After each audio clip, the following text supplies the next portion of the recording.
Près de 2 millions de Catalans se sont prononcés aujourd'hui sur l'indépendance de leur région. Cette consultation populaire purement symbolique a été organisée malgré l'opposition de Madrid. Les indépendantistes espèrent ainsi montrer la force de leur mouvement au gouvernement espagnol et obtenir le droit d'organiser un vrai référendum un jour. Anne Levasseur. Pour de nombreux Catalans, c'est une journée historique qui mérite d'être immortalisée. Cette Barcelonaise explique qu'elle peine à contenir son émotion. Ce vote est pour elle d'une grande importance. À Montréal, où sont réunies plus de 200 personnes de la communauté catalane, on a même sorti les bouteilles de cava. Plusieurs d'entre eux ont quitté l'Espagne sous le régime de Franco et ne croyaient jamais avoir la chance de se prononcer sur l'avenir de leur région. Mais j'ai passé toute ma vie à ne pas y croire. Pour moi, c'est un miracle.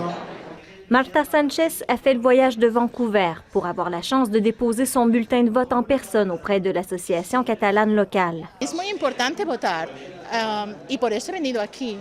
Et si cette consultation n'est pas tout à fait celle qu'ils auraient souhaité, elle demeure leur seule opportunité de faire entendre leur voix. Pour ou contre l'indépendance, pour la majorité des Catalans, c'est d'abord une question de démocratie et un moyen pour le président de la Catalogne de faire pression sur Madrid.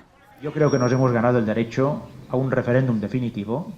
Après ce vote, l'objectif ultime d'Artur Mas est que les Catalans aient droit à un référendum en bonne et due forme, comme les Écossais et les Québécois, avec ses conséquences politiques et la reconnaissance du gouvernement central.